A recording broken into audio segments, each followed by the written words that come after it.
আপনারা শুনছেন Saturday special horror story.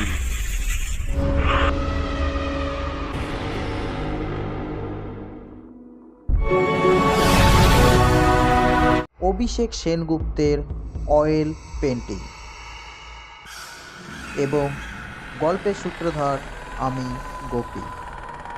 তো শুরু করছি আজকের গল্প অয়েল পেন্টিং। চৌরঙ্গীর মোড়ে যখন পৌঁছালো অরণ্য, বিকেল গড়াচ্ছে সন্ধ্যের দিকে। আকাশ দেখে অবশ্য বোঝার উপায় নেই, ঘন কালো রাশি রাশি মেঘ দিনের শেষে আলোর সবটুকু চেটে পুটে খেয়ে এখন স্টিজি টাইম অফ। এক রাউন্ড হয়ে গেছে, আবার হয়তো শুরু হবে বৃষ্টি, নতুন তাণ্ডব। শিরশিরে ঠান্ডা বাতাস বইছে।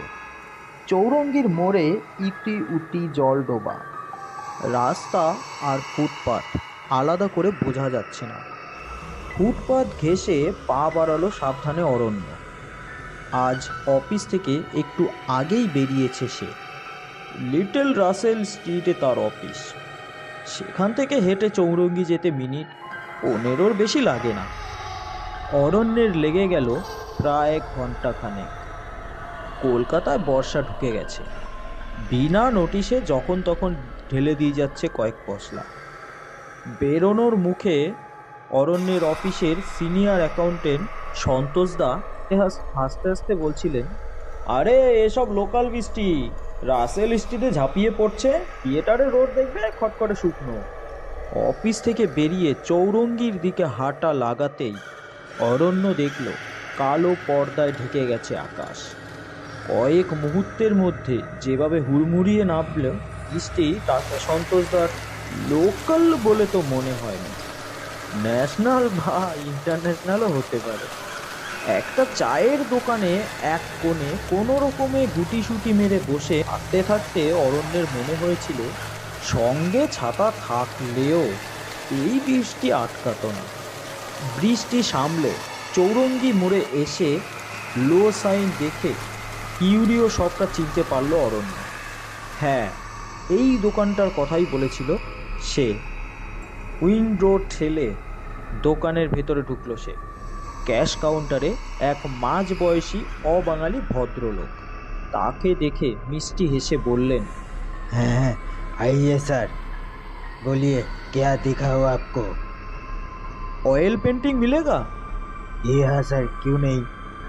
বলেই ভদ্রলোক হাঁক দিলেন, শামসুদ্দিন ভাই। দোকানটা বেশ বড়, প্রচুর কালেকশন, পুরনো জিনিসের সম্ভার চোখ ধাঁধিয়ে দিচ্ছিল অরণ্যের।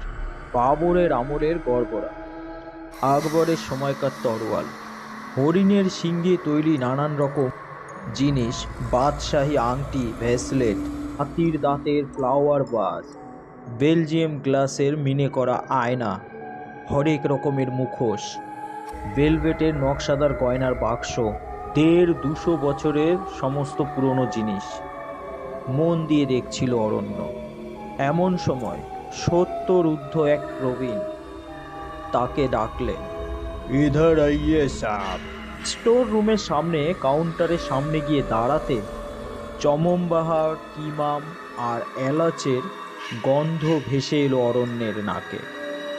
ইনিই তাহলে শামসুদ্দিন।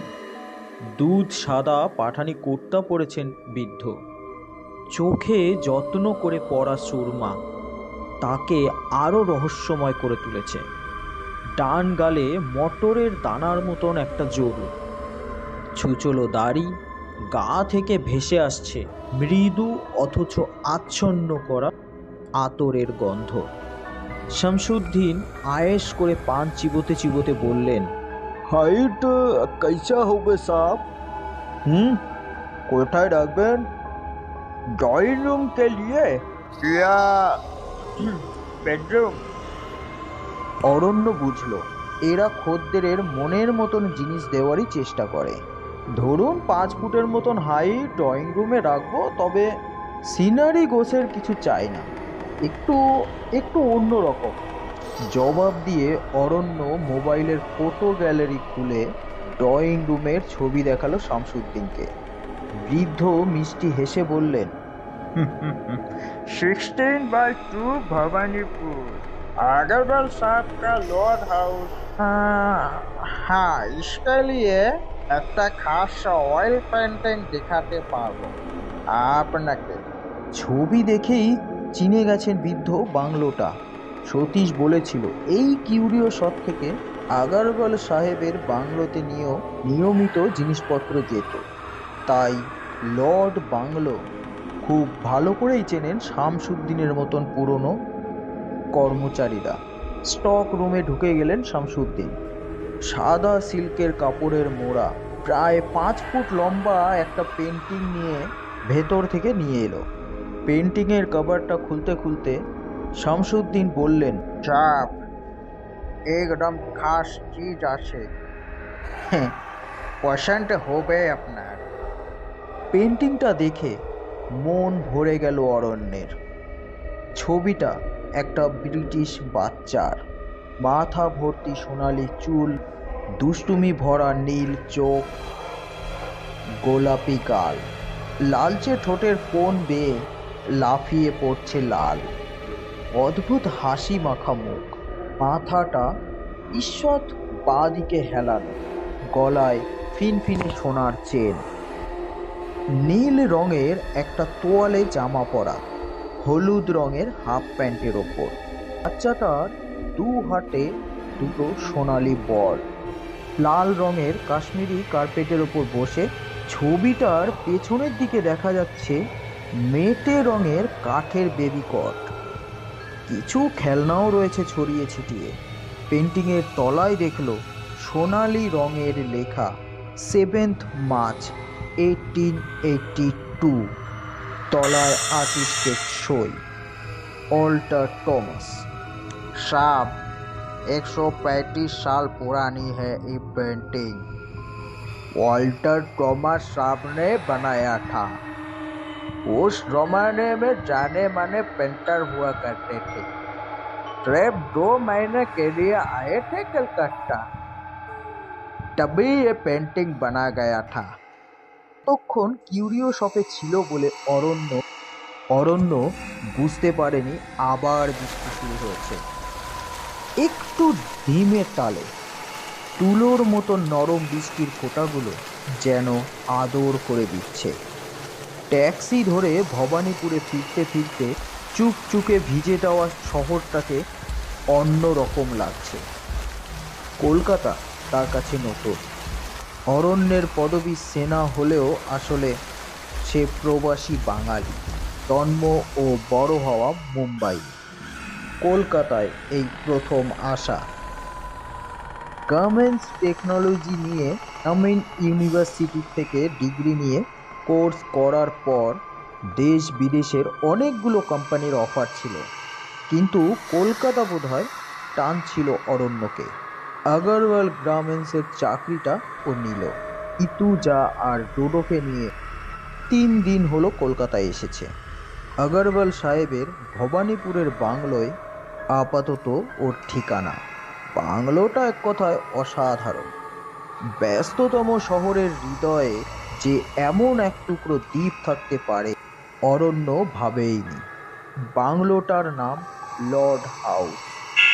বিশাল গেট পেরিয়ে সেইখানে পা দিয়ে মন ভরে গিয়েছিল অরণ্যের। কেয়ারটেকার সতীশ জানতো তারা আসবে। লর্ড বাংলোর সামনে তারা নামতেই হাসি মুখে এগিয়ে এলো। ওয়েলকাম স্যার, ওয়েলকাম ম্যাডাম, আসুন আসুন আসুন। গেট পেরিয়ে মোরাম ঢালা রাস্তা, দুধারে গোলাপ আর মৌসুমি ফুলের বাগান। বাংলোর দরজায় পৌঁছে অভিভূত হয়ে গেছিল ওরা। কালচে সোনালি রঙের মাহাগনি কাঠের আক গেট। 150 বছরেরও বেশি পুরনো বাংলোটাকে যেন ঘিরে রয়েছে ইতিহাসের পরিকাশ। ঋতুচা উপচে ভরা খুশি নিয়ে বলেছিল, অরণ্য, ও মাই গড, এত সুন্দর বাংলোতে থাকবো কখনো বিশ্বাসই করতে পারছি না। বিশ্বাস করো, স্বপ্ন দেখছি না তো। দোতলা বাংলোর নিচের তলায় drawing room, kitchen, gas room, ওপরতলায় 2টো বেডরুম। সতীশ একে একে সব ঘুরিয়ে দেখেছিল। লর্ড বাংলো রোমান গথি স্টাইলে বানানো। সেই সময়কার কলকাতায় ইংরেজদের সঙ্গে মিল রেখে এটাকে বানানো হয়েছিল। উডন ফ্লোর, ফায়ারপ্লেস ঝকঝক করছে। Cabin, signboard, dining table, showcase সব একেবারে অ্যান্টিক, লর্ড বাংলোর মতোই। লং ক্লেস ককটাও এখন টিকটিক করে জানাচ্ছে সময়। সতীশের বয়স প্রায় 50। 30 বছর কেয়ারটেকারের কাজ করছে এই বাংলোতেই। ওর কাছেই শুনেছিল এই লর্ড বাংলোর ইতিহাস। 1860 সাল নাগাদ এ বাংলোতে তৈরি হয় পার্ক স্ট্রিটের থেকে কিছুটা দূরে ভবানীপুরে। সে সময় কলকাতা সারা ভারতের রাজধানী। বাংলার লেফটেন্যান্ট গভর্নর ছিলেন সেসিল বিডম। তারই এক আত্মীয় আসেন লন্ডন থেকে, তিনি ছিলেন আর্কিটেক্ট। ভবানীপুরে তারই তত্ত্বাবধানে তৈরি এই লর্ডস হাউস। তবে তখন এটা ছিল বাগান বাড়ি। পদস্থ ব্রিটিশ কর্মচারীরা এইখানে পার্টি করতেন। বিকেল থেকে শুরু হতো খানাপিনা, চলতো রাত ভোর। 1880 নাগাদ এই বাংলো কিনে নেন উইড গডফ্রে। ইস্ট ইন্ডিয়া কোম্পানির সঙ্গে ব্যবসায় গডফ্রে সাহেবের সম্পর্ক ছিল খুব ভালো, কিন্তু কলকাতায় তার মন টিকল না। তার 8 মাসের বাচ্চা উইল ম্যালেরিয়ায় মারা যাবার পর তিনি আর থাকতে চাননি। স্ত্রীকে নিয়ে ফিরে যান লন্ডনে। লর্ড বাংলো আবার চলে যায় ইস্ট ইন্ডিয়া কোম্পানির হাতে। বাগান বাড়ির মতোই পড়েছিল দীর্ঘদিন।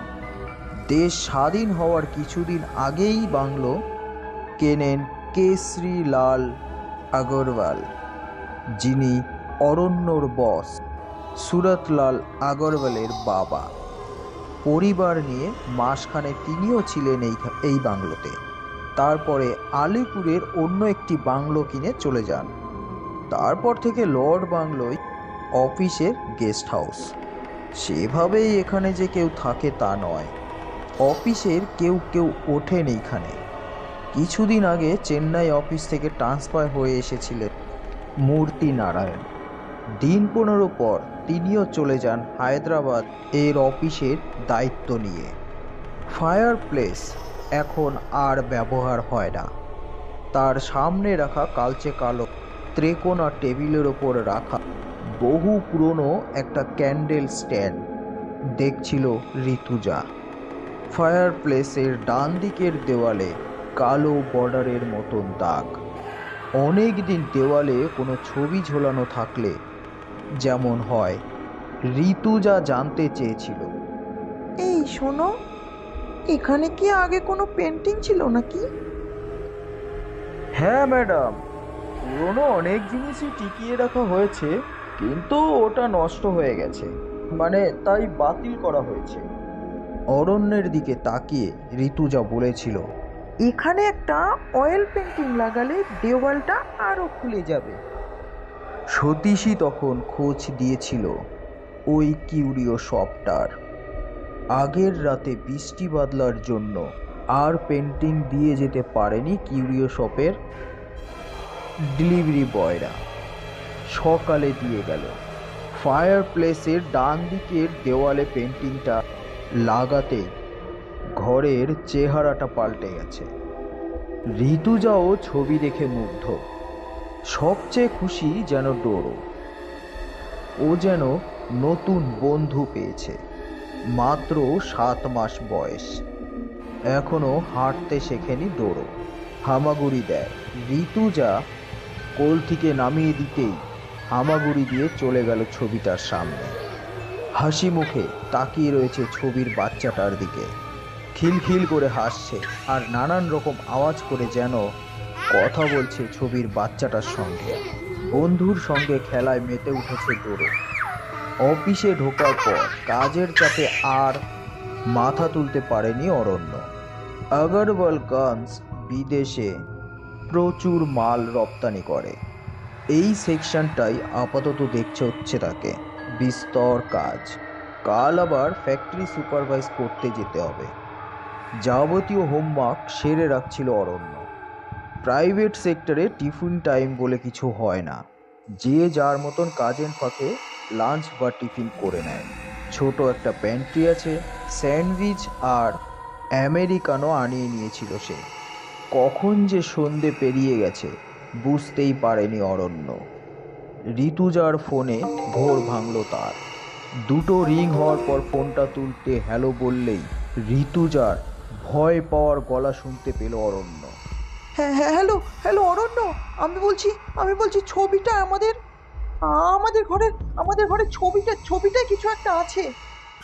হ্যাঁ হ্যাঁ, ওটা গোলমেলে, আমি বলছি শোনো। অরণ্য ঘাবড়ে গেল। ছবিতে আবার কি গোলমাল থাকতে পারে নিজেও বুঝতে পারছে না। বলল, কি হয়েছে? তুমি মাথা ঠান্ডা করে বলো আমায়। আরে বিকেল থেকে বৃষ্টি পড়ছে, কাজের মেয়েটাও চলে গেছে আগেই, সন্ধে নাগাদ সতীশও চলে গেল। সারা দিন ডোডো ঘুমায়নি, ভেবেছিলাম সন্ধ্যের পর ঘুমিয়ে পড়বে, কিন্তু কিন্তু ও ছবিটাকে ছেড়ে নড়তেই চাইলো না। ডোডোকে সামনে বসিয়ে রেখে কিচেনে গিয়ে রান্না সারছিলাম, হঠাৎ কারেন্টটা চলে গেল গো। আর হাতরে আমি মোমবাতি খুঁজছি, তখনই আমি দুটো বাচ্চার গলা শুনতে পেলাম গো। দুটো বাইরে ঝমঝম করে বৃষ্টি পড়ছে। প্রথমে ভাবলাম আমি ভুল শুনেছি, তারপরে কান পেতে আবার শুনলাম না, ভুল নয়, দুটো বাচ্চার গলা ভেসে আসছে। একটা ডোডোর, আরেকটা কার গো, আরেকটা তাহলে কার। তাড়াতাড়ি মোমবাতি জ্বালালাম, এই বাচ্চাটার গলাটা শুনতে পাচ্ছিলাম আমি এতক্ষণ, সেটা তখনই থেমে গেল। সঙ্গে তাড়াতাড়ি বেরিয়ে এসে দেখি ডোডোর হাতে একটা সোনালি বল। প্রথমে কিছু মনে হয়নি, ভাবলাম আশেপাশে কোথাও না কোথাও পড়েছিল, ও তুলে নিয়েছে হয়তো। হঠাৎই খেয়াল পড়লো এইরকমই বল পেন্টিংয়ের বাচ্চাটার হাতেও দেখেছি আমরা। ঋতুজার গলা কাঁপছে। ফোনের এপারেও যেন ওর হার্টবিট শুনতে পাচ্ছে অরণ্য। হাঁপাতে ঋতুজা বলল, দেখলাম ছবির বাচ্চাটার হাতে একটাই বল। হ্যাঁ হ্যাঁ, আর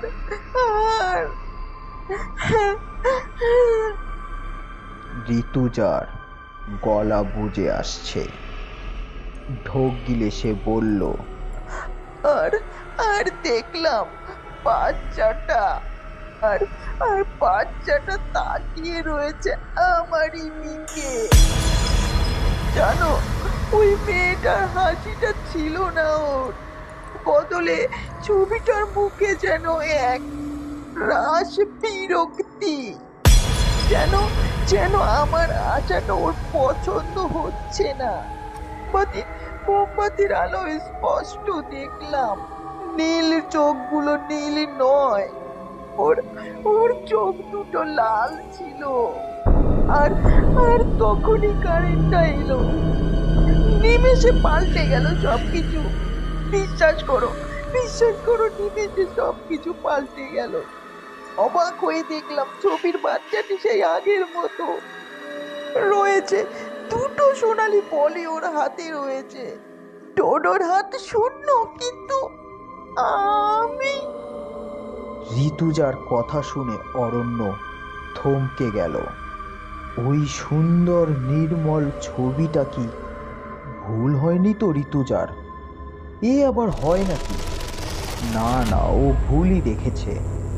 অরণ্য মোলায়েম হেসে বলল, ঋতু, তুমি ভুল শুনেছ। শোনো শোনো, আমার কথাটা শোনো। বৃষ্টির আওয়াজ অনেক সময় এমন সাউন্ড এফেক্ট তৈরি করে, তাতে মনে হয় কারা যেন ফিসফিস করে কথা বলে। তুমি তুমি একটু ঠান্ডা হও। নতুন জায়গা, তার উপর একদম ফাঁকা। আমরাও তো এমন জায়গায় থাকতে অভ্যস্ত নই, তাই না? It's okay, calm down. ভুল শোনাটাও অস্বাভাবিক কিছু নয়। আর ঋতু, ছবির বাচ্চাটার হাত থেকে একখানা বল ডোডোর হাতে যাবে কি করে? সেসব আবার হয় নাকি? ঋতুজা এখন অনেক স্বাভাবিক, ফিরে পেয়েছে নিজের বল বুদ্ধি। আর একবার বলার চেষ্টা করলো ঋতুজা। কিন্তু আমি যে... না ঋতু, কামান, তুমি ভুলই দেখেছ। কি জানে, তাই হবে হয়তো। অরণ্য আর দেরি করলো না। মুখে যতই বলুক, ঋতুজা সত্যিই ভয় পেয়েছে। তাড়াতাড়ি বাড়ি ফেরা দরকার। হাতের কাজ দ্রুত শেষ করতে লাগলো সে। লর্ড হাউসে ঢুকে অরণ্য দেখলো সব স্বাভাবিক। অয়েল পেন্টিংটার মধ্যেও কোনো পার্থক্য চোখে পড়ল না তার। ছবির বাচ্চাটা যেমনই ছিল তেমনই রয়েছে। ঋতুজা ভুলই দেখেছে। ঋতুজার ভয় পাওয়া মুখটা নেই ঠিকই, কিন্তু মনে খচখচানি থেকেই গেছে। কি যেন ভেবে চলেছে সে। ডিনার করতে করতে ঋতুজা বলল, অনি, আমি আমি এতটা ভুল দেখলাম? আমরা এমন অনেক কিছু ভুল দেখি শুনি, জানো তো। পরে তলিয়ে ভাবলে দেখবে বাস্তবে সেটা হতেই পারে না। এটা এক ধরনের হ্যালিসিনেশন বলতে পারো। জার্মানিতে থাকাকালীন ডক্টর হোবার্ট লয়ের একটা বই পড়েছি। নির্জনতা মানুষকে অনেক কিছু ভাবায়, এমন জিনিস যার বাস্তবে কোনো অস্তিত্ব নেই। তোমার ক্ষেত্রে সেটাই হয়েছে।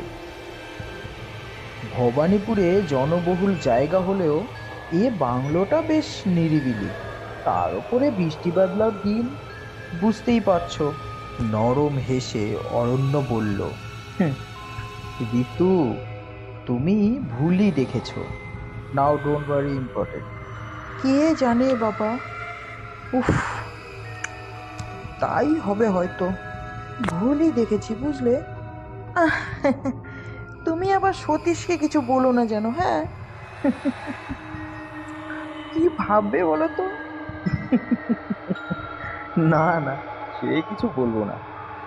ব্রেকফাস্টের পর বাগানটা ঘুরে দেখছিল অরণ্য। কত রকমের গাছ রয়েছে এই বাগানে তার ঠিক নেই। গোলাপি নানান কিসমের, মিষ্টি গন্ধ ভেসে বেড়াচ্ছে বাগান বয়। ভোর রাতে বৃষ্টি ধোয়া বাগানে গাঢ় সবুজ রং ধরেছে। সকালে নরম রোদ পিছলে পড়ছে গাছগুলোয়। বাগানের মাঝে শ্বেত পাথরের ফোয়ারাটার রূপ আরও খুলে গেছে। বেশ পুরনো জিনিস, তবু ঠিকঠাকই রয়েছে। অরণ্য দেখলো পরাণ এসে গেছে। মালির কাজ করে এখানে। প্রতিটা গাছ থেকে ছিঁড়ে নিচ্ছে হলুদ হয়ে যাওয়া পাতা, খুপড়ি দিয়ে খুঁচিয়ে খুঁচিয়ে গোলাপ গাছের মাটি নরম করে দিচ্ছে, যাতে বৃষ্টির জল না দাঁড়ায়। কয়েকদিন ধরেই পরাণকে দেখছে অরণ্য। গ্রামের মানুষের যেমন সাধারণ চেহারা হয় সেমন রোদে পুড়ে যাওয়া তামাটে মুখ, বয়স 50-এর আশেপাশে, গায়ে ময়লা হাফ শার্ট, ফুল প্যান্টটা হাঁটু পর্যন্ত গুছিয়ে নিয়ে কাজ করছে। সকাল সকাল পরাণ চলে আসে কাজে, বিকেলে ফিরে যায় গ্রামে। সতীশের কাছে শুনেছে পরাণ আসে সুন্দরবনের কাছে কুলতুলি গ্রাম থেকেই। পরাণের কাছে গিয়ে অরণ্য জিজ্ঞেস করলো, কতদিন কাজ করছো এখানে? তা বাবু, বছর 60 হবে। পরাণ কাজ করছে ঠিকই, কিন্তু যেন একটা চাপা অস্থিরতা অন্মধ্যে কাজ করছে।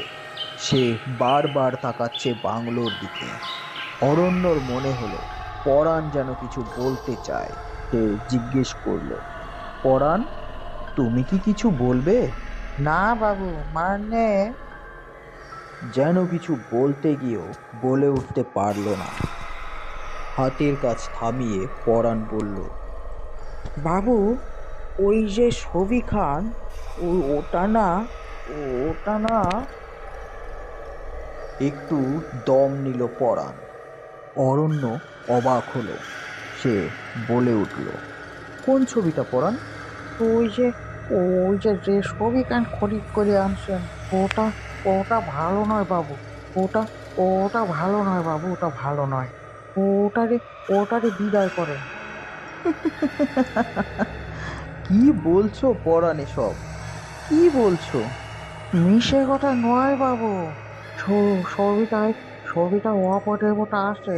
ও, 10 বছর আগের কথা। তখন মনচন্দানী সাহেবের বাসায় কাজ করি। একদিন একদিন সাহেব একটা ছবি লয়ে আসলেন।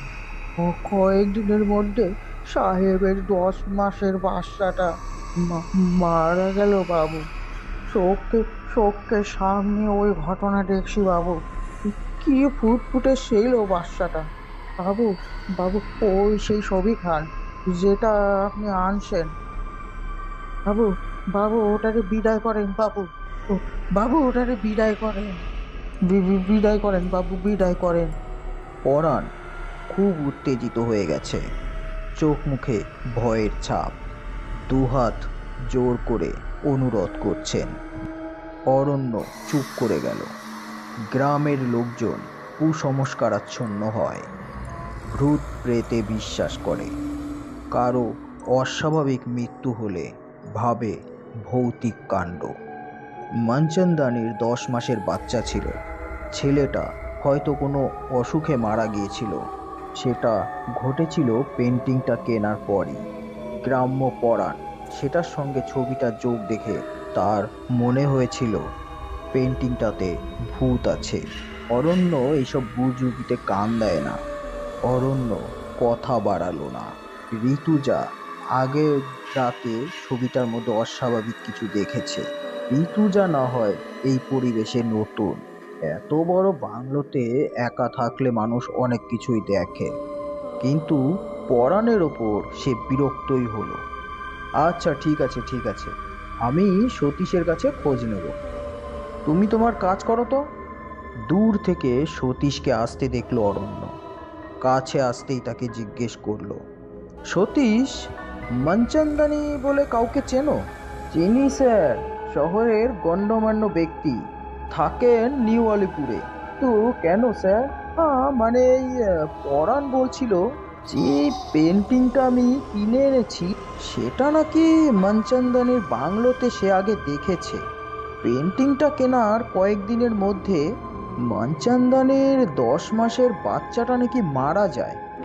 সতীশ হেসে ফেলল। গ্রামের লোকেদের নিয়ে এই হলো মুশকিল স্যার। সংস্কারের মন নিয়ে এই সমস্ত কিছু দেখে। এরকম আবার হয় নাকি? স্যার, আপনি একদম রাগ করবেন না, আমি কথা বলছি পরাণের সঙ্গে। একটু থেমে সতীশ ফের বলল, বলছিলাম স্যার, আজ দুপুরের পরে না আমি চলে যাব। এটাকে ডাক্তার দেখাতে হবে। কদিন ধরে জ্বর জানেন, কিছুতেই কমছে না। অরণ্য অনুমতি দিয়ে ফিরে এলো বাংলোতে। আজ অরণ্যকে তাড়াতাড়ি অফিস যেতে হবে। কোম্পানির নতুন প্রোডাক্ট নিয়ে বসের সঙ্গে মিটিং। দুপুরের পর সোনারপুর যাবে ফ্যাক্টরি সুপারভাইজ করতে। ফিরতে ফিরতে রাত হবে। তো পরাণের কথাকে মনটাকে খিঁচে দিয়েছে।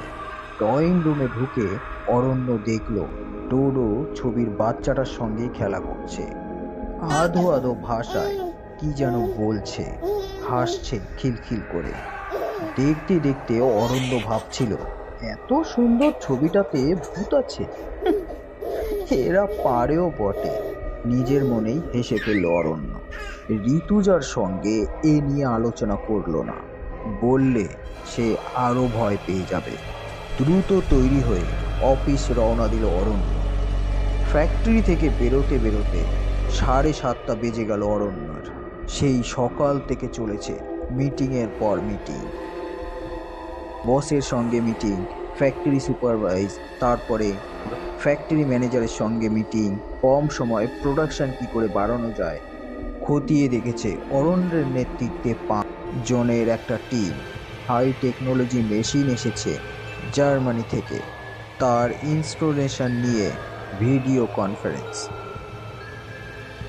1 মিনিটও ফুরসত পায়নি অরণ্য। সব মিটিয়ে যখন অফিসের গাড়িতে ভবানীপুর এর দিকে রওনা দিল, তখন সন্ধে নেমেছে। ক্লান্তিতে অবসরণ্য লাগছে অরণ্য। বিকেলের পর থেকে আবার বৃষ্টি শুরু হয়েছে। মোবাইলটা অনেকক্ষণ সুইচ অফ ছিল তার। অন করতেই দেখলো ঋতুজার অনেকগুলো মিস কল। সঙ্গে সঙ্গে ডায়াল করলো ঋতুজার নাম্বার, কিন্তু পেজে কেটে গেল। নিশ্চয়ই ডোডোকে নিয়ে ব্যস্ত। যা বিচ্ছু হয়েছে ছেলেটা, ওকে নিয়ে হিমশিম খাচ্ছে ঋতু। ডোডো আসার পর পূর্ণতা পেয়েছে তাদের দাম্পত্য, যেন একটা বৃত্ত সম্পূর্ণ হয়েছে। ঋতুজার ফোনে আবার ডায়াল করলো অরণ্য। 2টো রিং হওয়ার পর ফোনটা রিসিভ করলো ঋতুজা। হ্যালো ঋতু, সরি তুমি ফোন করেছিলে? আসলে আমি একটা অফিসের মিটিংয়ে এমনভাবে কথা পুরো করতে পারলো না অরণ্য। ফোনের ওপারে কারা কথা বলছে? 2টো বাচ্চার হাসি শুনতে পেল সে। দূর থেকে ভেসে আসছে চার্চ ছাত্রা বাজার ঘন্টা। মিষ্টি গলায় ইংরেজিতে গান করছে কেউ, মেয়ের কণ্ঠস্বর। কিন্তু ঋতুজা নয়, অচেনা কেউ। সে গান চাপিয়ে ফিস ফিস করে কে যেন কচি গলায় ডাকছে থেকে থেকে। ডোডোর হাসি শুনতে পেল।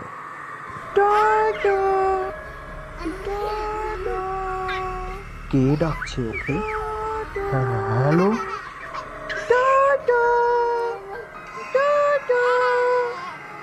ঋতু, ঋতু, হ্যালো হ্যালো হ্যালো। ঢোক গিলে কাপা গলায় ফিস ফিস করে বলল। তার সমস্ত বোধ বুদ্ধি বিচার হারিয়ে ফেলেছে সে। এসি গাড়িতে বসেও কুলকুল করে ঘামতে শুরু করেছে। হাতের কাঁপুনি টের পাচ্ছে সে। ফোনের ওপার থেকে অরণ্য শুনতে পেল কে যেন খুব ভালোবেসে ডোডোকে কাছে ডাকছে, ছোট্ট শিশুর মতো আধো গলায় সেই ডাক। অরণ্য ফোনটা কাটার চেষ্টা করছে, পারছে না। কিছুতেই ডিসকানেক্ট করা যাচ্ছে না কলটা। 2টো বাচ্চার খিলখিল হাসির শব্দে আছড়ে পড়ছে ওপার থেকে, যেন 2টো বাচ্চা খেলায় ব্যস্ত। ঠিক তখনই ফোনটা কেটে গেল। আবার ঋতুজার নাম্বার ডায়াল করলো অরণ্য। আনঅ্যাভেলেবল বলছে। আবার আবার আবার পাগলের মতন ডায়াল করে যাচ্ছে অরণ্য। লর্ড হাউসের সামনে গাড়িটা দাঁড়াতে এক লাফে নেমে পড়ল অরণ্য। অঝরে পড়ছে বৃষ্টি। সেই সব ভুলে দৌড়তে শুরু করলো বাংলোর দিকে। অরণ্য বুঝলো পুরো বাংলোটা অন্ধকার, কারেন্ট নেই। দরজার সামনে এসে মোবাইলের টর্চটা অন করলো সে। দরজা ভেতর থেকে লক করা নেই। হাতের চাপে সেটা খুলে যেতেই সে স্পষ্ট শুনতে পেল 2টো বাচ্চার হাসি ড্রয়িং রুমের দিক থেকে আসছে। সে কি সত্যি 2টো গলার বাচ্চার আওয়াজ শুনতে পাচ্ছে? ভালো করে কান পাতে অরণ্য। হ্যাঁ, 2টো বাচ্চা, একটা ডোডো, আরেকটা বাচ্চা। তবে কে? টর্চ জ্বালিয়ে আরেক পায়ে এগুলো অরণ্য। হালকা আলোয় দেখলো ডোডো বসে রয়েছে ড্রয়িং রুমের মেঝে। আলো পড়ায় সে মুখ তুলে তাকিয়েছে অরণ্যের দিকে। অরণ্য দেখল ডোডোর মাথাটা ঈষৎ হেলানো, তার বাঁদিকে ঠোঁটের কোণ দিয়ে গড়িয়ে পড়ছে লাল। গলা একটা পাতলা সোনার চেন। তার ঠিক পেছনে দেখা যাচ্ছে একটা বেবি ডল। ছড়িয়ে ছিটিয়ে রয়েছে কিছু খেলনা।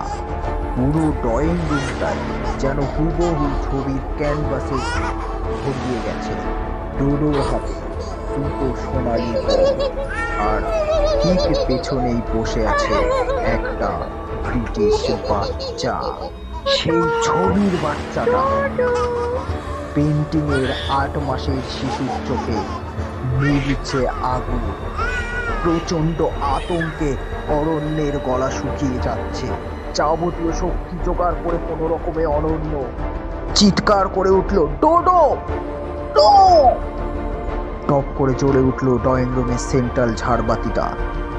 অবাক হয়ে অরণ্য দেখল ডোডো একই রকম ভাবে বসে রয়েছে মেঝেতে। অরণ্যকে দেখে বাড়িয়ে দিয়েছে তার দিকে দুটো হাত। ডোডোর হাতে কোনো বল নেই। অয়েল পেন্টিং এর দিকে চোখ গেল তার। যেমন ছিল তেমনই আছে, আগের মতোই বাচ্চাটা বসে রয়েছে 135 বছর পুরনো ছবিতে। অরণ্য দৌড়ে গিয়ে কোলে তুলে নিল ডোডোকে। সে দেখল কিচেনের দরজার সামনে অজ্ঞান হয়ে পড়ে রয়েছে ঋতুজা। জলের ছিটে দিয়ে তার জ্ঞান ফেরাতেই আতঙ্কে আঙুল তুলে দেখালো ছবিটার দিকে। জড়িয়ে ধরল ডোডোকে, কাপা গলায় বলল, ভূত ভূত আছে অরি, এই এই ছবিটাতে ভূত আছে। ও ছবির বাচ্চাটাই টোটোর সাথে খেলা করছিল। অরি অরি, আমি ভুল দেখিনি। আমাকে আমাকে বিশ্বাস করো, আমি ভুল দেখিনি। অরণ্য খুব ভালো করেই জানে ঋতুজা ভুল দেখেনি।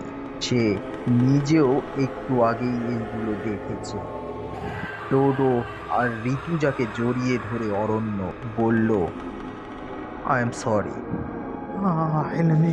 I am very sorry. ছবিটাকে এক্ষুনি বিদায় করব। আমরা কাল সকালেই চলে যাব এই বাংলো ছেড়ে, কেমন? হ্যাঁ।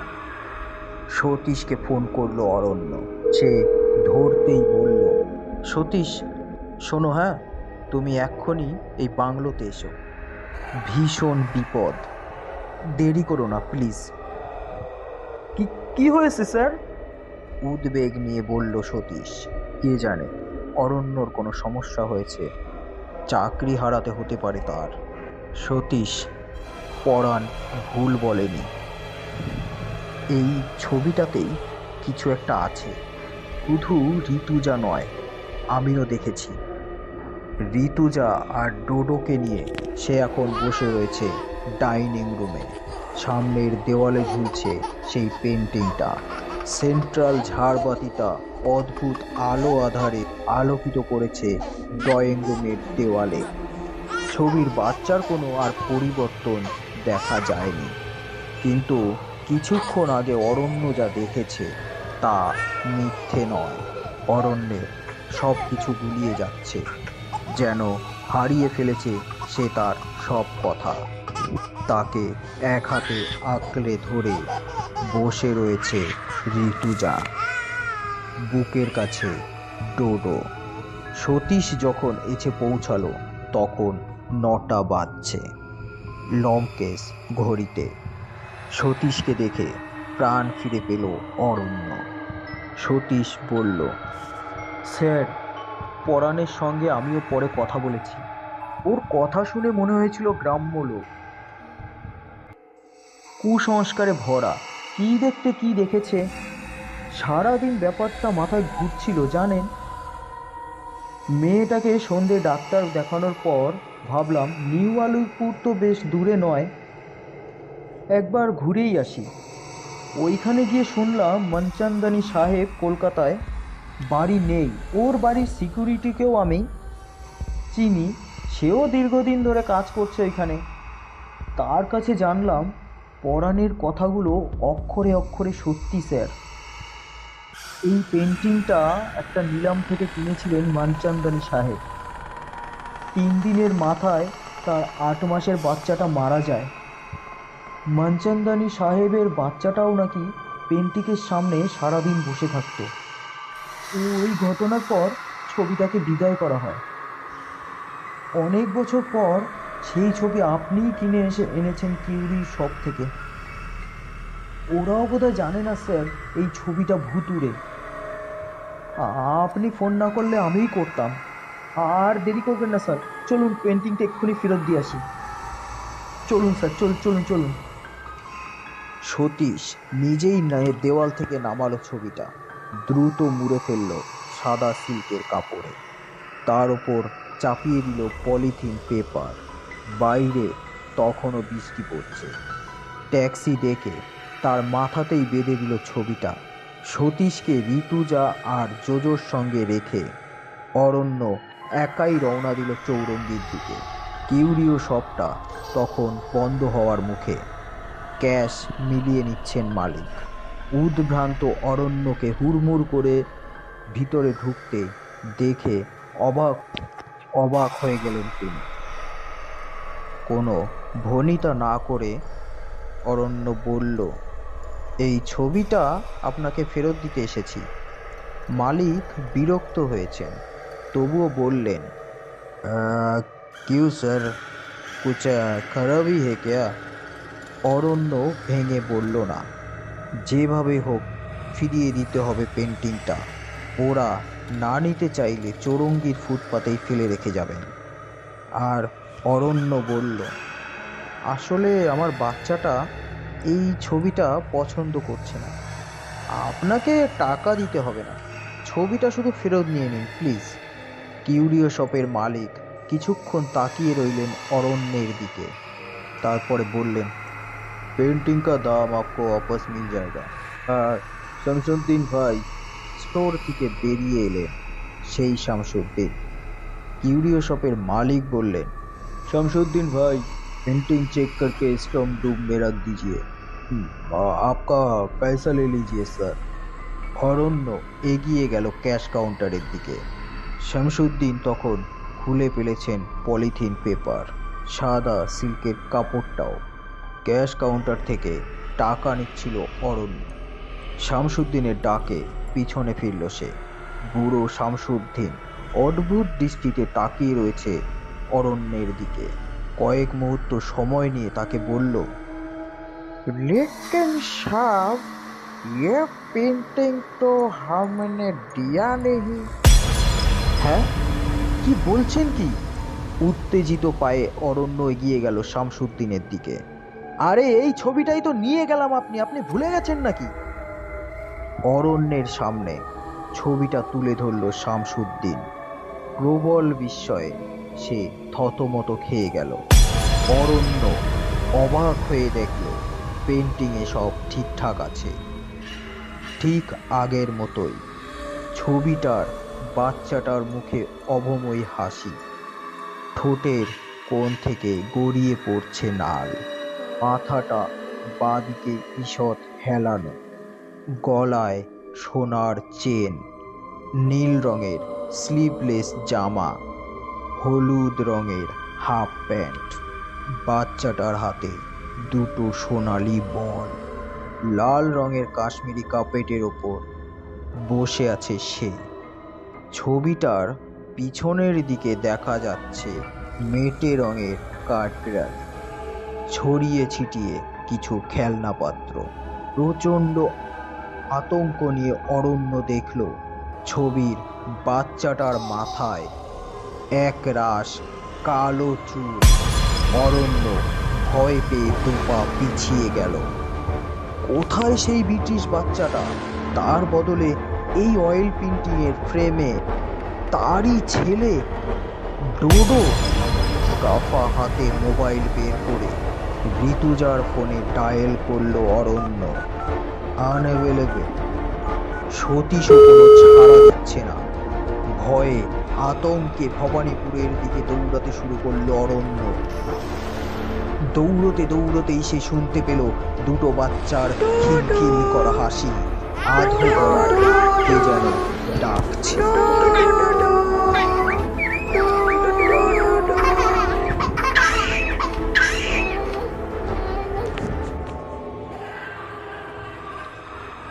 এতক্ষণ শুনছিলেন অভিষেক সেনগুপ্তের অয়েল পেন্টিং। গল্প পাঠে আমি গোপীনাথ এবং গল্পের ব্যাকগ্রাউন্ড মিউজিক কালেকশন গুগল আধারিত। এরকম গল্প পেতে আমাদের চ্যানেলটিকে অবশ্যই সাবস্ক্রাইব করে নেবেন এবং পাশে থাকা বেল আইকনটি অবশ্যই বাজিয়ে দেবেন। তো দেখা হচ্ছে নেক্সট পরবর্তী এপিসোডে।